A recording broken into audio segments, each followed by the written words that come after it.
I don't What's know. that $2,000 a pound one that you're talking about? That is a single varietal, meaning that all those coffees. It was a Panamanian Gesha varietal coffee that sold for over $2,000 a pound green, meaning, and you get anywhere from, depending on the moisture content of the green coffee, you get anywhere from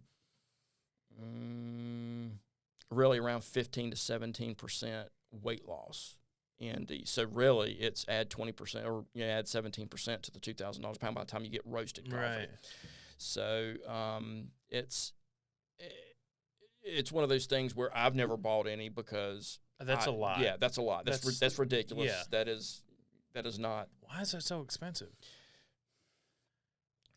Well, there's the supposed reasons. When you're talking single varietal coffees, you're talking about all this coffee has been cultivated. It's one variety, one species, one variety of plant, so that you're getting it's not a blend, which most coffees, even though they're single origin, you may have a mix of Caturra and Catawba and Typica all in there, but they create a certain cut profile for that particular region of farms. But this has all been cultivated as a single. Now, the Gesha name itself, part of the history on that is Ethiopia, which is widely considered to be the birthplace of coffee.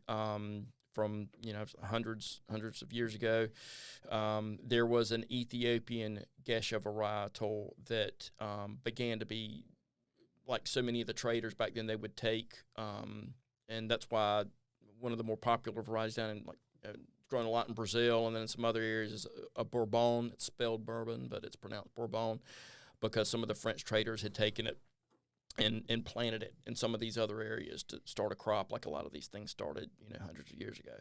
Well, that Gesha varietal, if it can trace its origin back to these actual Ethiopian originals, you'll see it's usually spelled Gesha, Gesha, as opposed to Geisha, Okay. which is, everybody kind of knows, but it's called both things in the industry. Some people say, well, if it's real, it should be called Gesha instead of the geisha, spelling. But usually, if it can be traced back to, so some of it has to do with that exact origin, tracing back to those original Ethiopian Gesha varietal plants, and the actual things that make that worth $2,000 a pound. Although my personal opinion, there is no coffee ever worth $2,000 a pound. If that's how much you have to charge for it to make money, then you should just stop making it. Yeah, It's not worth it, man. No, It's not. Yeah. It's like, yeah, man, I'm selling butterfly legs. They're really hard to harvest, so they cost $2,000 a pound. Yeah.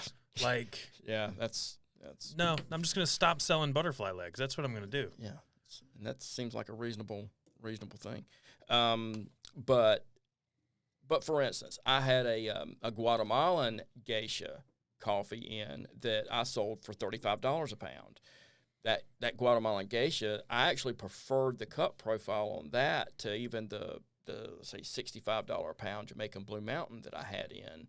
But everybody's different. The Jamaican Blue Mountain's a little bit milder, the Guatemalan geisha, but it's still a geisha varietal, but it's not tied into the original, which Again, I've never found a coffee worth that much money, that I would have valued at that much money. Although I've had coffees that were only $17 to $20 a pound that tasted better than some of the $60, $75 a pound coffees I've had. Yeah, that's one of the things I like about coffee. I mean, it's one of the things I like about like whiskey and food in general is like, well, I guess food. Typically, the more expensive it is, the better it is. But there is a point where you reach the law of diminishing returns with it.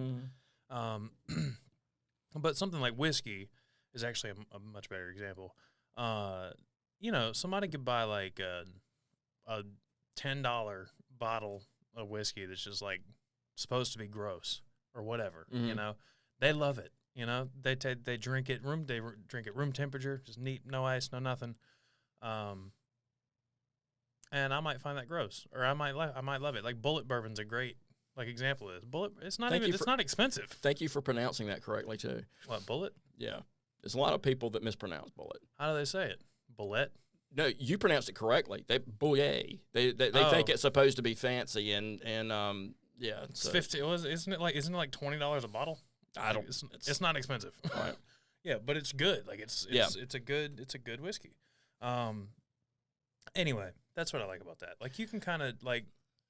Well, is it good? All right, cool. And I'll take you one further on that. Is that a lot of it has to do in a lot of ways less so about the actual coffee than what memories that you apply to it, or whiskey, or whatever. Who were you with? What were you doing? You know, because by any measure, that stovetop percolator 8 o'clock coffee that that I had with my great aunt Nana when I was 5-6 years old, by any standard, it would not be good coffee today. But if I had $2,000 laying around to be able to buy for that cup of coffee, I'd do it. Because she's not around anymore. I can't have that cup of coffee ever again, even if I try to replicate it. So much of that, I think, for me in general, like being in this line of work, calling it Lanoca, all this stuff is so nostalgic and sentimental for me. There's stuff all over the roastery kind of from the house, that she lived in and all of that. I mean, it's something that, like the yard, our yard, we moved from Ayden when I moved the roastery from Ayden to Farmville, and we moved, we're living in Farmville now. It's like I'm trying to plant stuff that, that my mom had taken from her yard after she died, and it grew in her yard, and then I'm trying to take clippings and grow it there, because the older we get, the more we want to return to some of that stuff, and so that it feels like there's some type of connection, or there's a line we can draw from whatever it was when we were a kid to kind of how it is now. So at least for me, those memories of who you were with and when you had these things, and when you became aware of something being really good or really bad or whatever it is, I think there's a lot that has a lot to do, at least for me, with kind of where you end up and what you choose. Hey, this is good or this is not good. Hey there, hope you enjoyed that clip. You can find more clips like this and full video episodes of the Small Stuff Podcast on our YouTube channel. You can also listen to full episodes of the Small Stuff Podcast in audio form wherever it is you get your podcasts: Spotify, Apple Podcasts, Stitcher, Amazon Music, Audible, all the places. Also, follow us on social media. We're on TikTok, Instagram, Facebook. All the links are in the description. Have a nice day.